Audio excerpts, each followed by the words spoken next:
बच्चों, सुदामा जब अपने गांव पहुंचते हैं तो उनका गांव पूरी तरह से बदला हुआ था। जैसे श्री कृष्ण का द्वारका था, वैसे ये भी एक महान राज्य बना हुआ था। यहाँ भी श्री कृष्ण के द्वारका की तरह कई राजमहल थे, घोड़े, हाथी, सेना, सब कुछ था।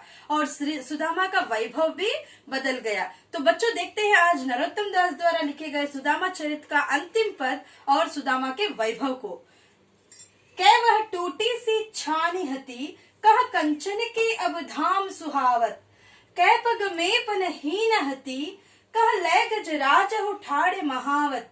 भूमि कठोर पै रात कटे, कह कोमल सेज पै नींद न आवत।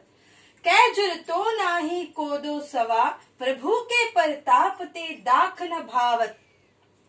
अब सुदामा की हालत पूरी तरह से बदली हुई थी। तो यहाँ कवि पिछली हालत से इस हालत की तुलना करते हुए इसमें बता रहे हैं, कै वह टूटी सी छानी, कहाँ वो टूटी हुई झोंपड़ी, छानी मतलब झोंपड़ी, कहाँ वह टूटी हुई झोंपड़ी हती थी। कहाँ कंचन के अब धाम सुहावत, कहाँ कंचन सोने से बने हुए अब धाम सुहावत, धाम महल, सुहावत सुंदर महल। देख कहीं कोई तुलना ही नहीं की टूटी हुई झोंपड़ी और सोने से बने हुए राजमहल। कै पग में पनहीन हती, एक ऐसा जमाना था जो पग में, पैरों में पनहीन हती, पनही जूता, जूते के निशान तक नहीं होते थे।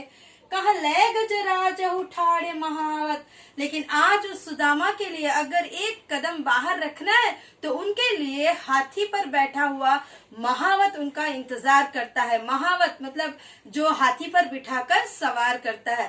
तो सुदामा को पैर नीचे रखकर चलने की आवश्यकता भी नहीं है। उनको जैसे ही बाहर आते हैं तो हाथी पर घुमाने के लिए महावत उनके लिए तैयार खड़ा होता था।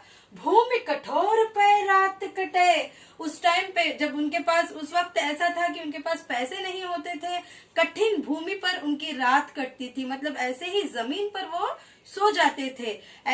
लेकिन आज कह कोमल सेज पे नींद न आवत, लेकिन आज की हालत ऐसी है, इतने कोमल सेज मतलब इतने कोमल गद्दी पर या इतने कोमल बिछौने पर उनको सोना पड़ रहा है कि ज्यादा कोमल होने की वजह से आज उनको नींद नहीं आ रही है। मतलब कठिन भूमि पर सोने की जो आदत हो गई है, आज वो कोमल सेज पर सोने लगे। के जुर तो नाही कोदो सवा, कोदो सवा एक प्रकार का चावल होता था जो बहुत ही कम दाम का होता था, बहुत ही गरीब लोग खाते थे।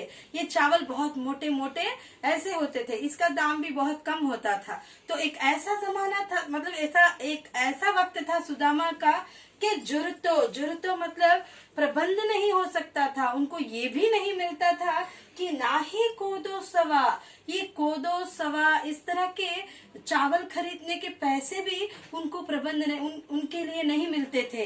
वो भी खरीद कर नहीं खा सकते थे, इतनी गरीबी हालत में रहते थे। प्रभु के परताप ते दाख न भावत, लेकिन आज प्रभु मतलब श्री कृष्ण की परताप मतलब उनकी महिमा से आज ऐसा हालत हो गया ते दाख न भावत। दाख मतलब किशमिश, मेवे, जो इतने दाम के पैसे वाले खाते हैं, आज वो सब सुदामा के पास है। लेकिन आज खुशी से वो सब उन्हें न भावत, खाने का मन नहीं हो रहा है। मतलब इतने प्रसन्न है, पूरी स्थिति उनकी गरीबी से एकदम उच्च स्थिति में बदल गई। और ऐसे बदलने वाले कौन है? उनके दोस्त श्री कृष्ण। बच्चों, दोस्ती यहाँ सुदामा और श्री कृष्ण की दोस्ती कोई नॉर्मल दोस्ती नहीं है, एक सब लोगों के लिए एक आदर्श प्राय दोस्ती है। क्योंकि किसी भी दिन सुदामा ऐसे कठिन से कठिन स्थिति की सामना किए, गरीबी के सारे कष्ट को उन्होंने झेला, लेकिन एक दिन भी जाकर श्री कृष्ण से अपने दुख के बारे में उनसे नहीं कहा। और श्री कृष्ण भी ऐसे ही थे कि किसी भी दिन वो या अपने दोस्त को ऐसे नहीं पूछे कि दोस्त तुझे क्या चाहिए, मैं तुझे तेरी क्या मदद कर सकता हूँ। मतलब इस तरह पूछ के वो अपने दोस्त के सम्मान को घटाना नहीं चाहते। ये ऐसी दोस्ती है जो सिर्फ शरीर से नहीं, हृदय से संबंधित है। न सुदामा ने कुछ कहा श्री कृष्ण से, न श्री कृष्ण ने कुछ पूछा सुदामा से, लेकिन मन की बात मन से समझ ली गई और श्री कृष्ण ने सुदामा की सारी इच्छाएं पूरी कर दी। बच्चों, अच्छा होता ना कि हमारा भी कोई ऐसा दोस्त होता, बिन बताए हमारी सारी मदद कर देता। तो बच्चों, एक अच्छे दोस्त बनने की सीख इस पाठ से आप लोगों को मिलती है। दोस्त को कभी ऐसा वक्त नहीं आना चाहिए कि अपने दोस्त के आगे हाथ फैलाकर मुझे वो चाहिए ये चाहिए, लेकिन बच्चों हमेशा अपने दोस्त के साथ रहना, उसके मन की बात पहचान लेना। धन्यवाद।